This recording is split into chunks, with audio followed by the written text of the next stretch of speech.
can't drown him. And you know how creative black people, dog, all them black people on that boat, they'd have been turning over them goddamn dining room tables.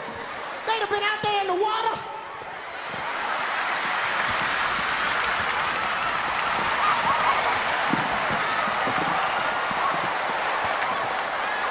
They'd have opened up one of them dinner napkins, let some air get in it.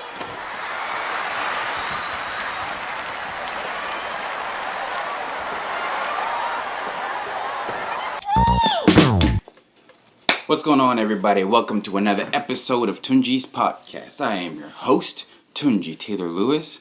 Sorry I wasn't able to get up a podcast yesterday, y'all. I was busy doing some other things and I just got caught up. By the way, we are almost at 100 episodes of this thing. Almost at 100 episodes, which is awesome, which is amazing, which is great.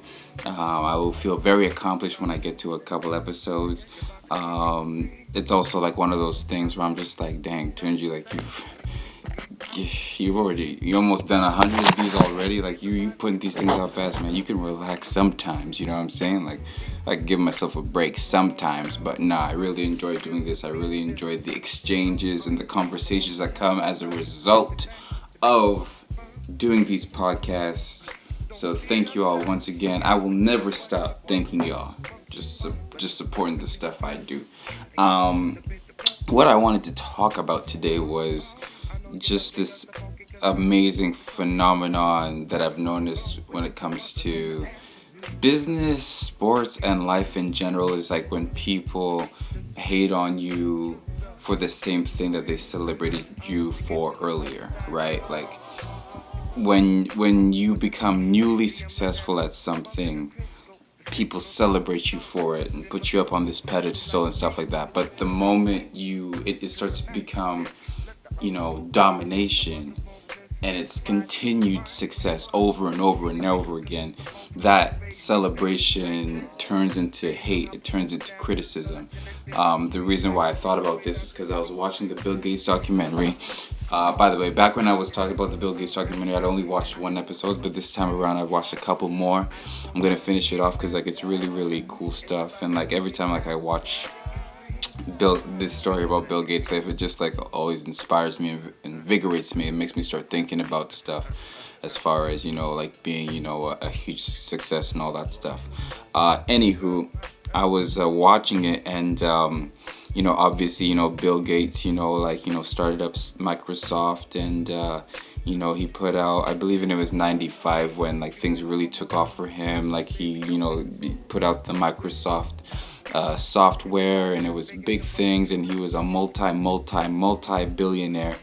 And Bill Gates was so good at what he did that he ended up with a 98% market share of the computer market, whatever. I don't even know how that things work, but basically the dude was dominant. The dude was doing it better than anyone had ever done it, certainly better than any of his contemporaries.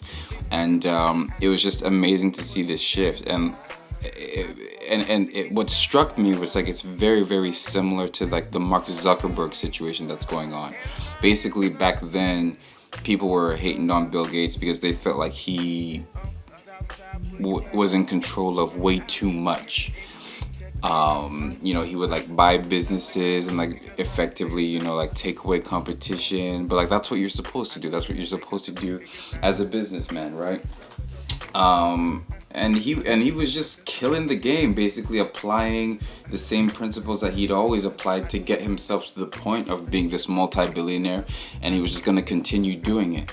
And that's why he was celebrated. But the moment it got to the point where it seemed like he was the only one winning, and competition was starting to suffer because of his greatness, then all of a sudden all this bad press gets out about him, and he's doing government hearings and all this crazy stuff.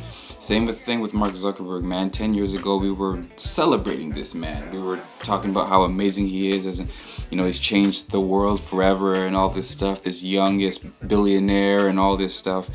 Now people because of how powerful he is, people feel like he has too much influence and too much control over our lives, and so people are starting to put him in government hearings and all that sort of stuff, right? The same thing happens in sports. I can remember when the Golden State Warriors were first assembled and they won that first NBA championship, and they were the good guys and the Cleveland Cavaliers were the bad guys because they had LeBron on that team. And the Golden State Warriors had Steph Curry and Andre Iguodala and Klay Thompson and before KD got there, right? They were the golden boys. They were the good Christian boys who, won a championship the right way, who won a championship through, building through the draft instead of, getting great players through free agency. Like, they feel like they were the good boys. But the moment they went, they're at an elevated position, they achieve this level of excellence, and they just keep applying the same principles that they did that led them to this success, which ended up leading them to get KD. And the moment they get KD, oh my goodness, they're too cocky. Oh my goodness, they're too proud. All this stuff, blah blah blah. They're blah blah blah blah. All this stuff. People start to hate on them. People start to criticize them because it became too much. What's another example, man? I mean, like, there's lots of examples. I mean, like, I brought up LeBron James. Like, just that's how his whole career went. We loved this guy when he was young, but the moment, the moment, when I guess when the novelty wore off on how amazing and great he is, that's when the criticism started to come in. And it really, really had me thinking, just because, I'm definitely someone who studies successful people and definitely want to make sure that I'm always on the trajectory for success. I think that I kind of decided after seeing that in that moment and making that observation that, okay, like when I get to the point where, I'm, doing well and I'm very successful and everybody's celebrating me for it, I'm just going to have to brace myself for the bullshit, in whatever fashion that might take place or in however way that manifests itself. Yeah, man, it's crazy. Like,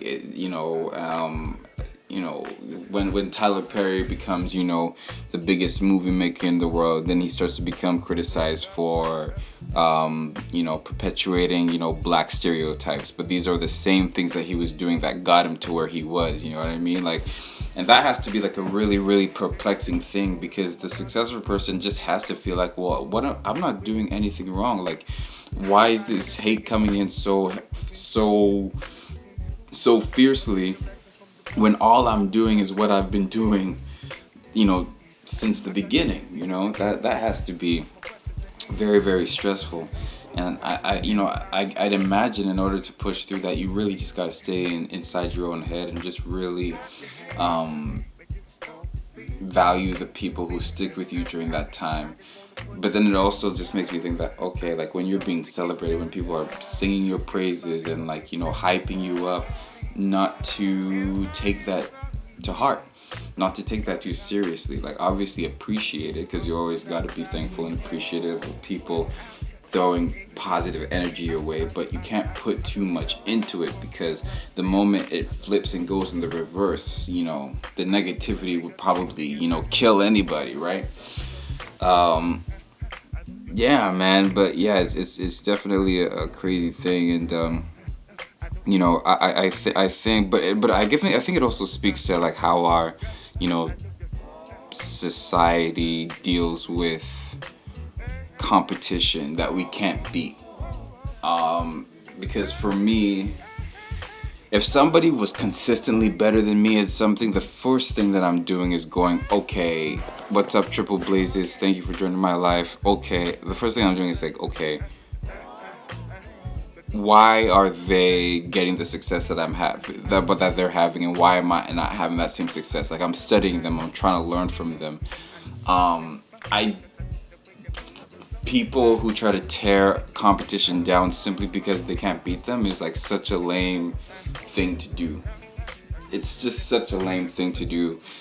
There's no, like, how could you have any pride in yourself if you yourself aren't getting any better by tearing someone else down? So it just doesn't make any sense to me. Like, okay, you've tore someone else down, you've made somebody else's life at least a little bit more difficult, but at the end of the day, you're still in the same place that you were. So yeah, like, I don't know, like, even if I'm jealous of a person who's better than me, I'm still looking at them like, okay, why are they successful that they are? What do I need to change? What do I need to adjust? And I go from there. So anyway, yeah, that's my thoughts on the situation. Thank you so much for those of you who have listened and watched. Peace.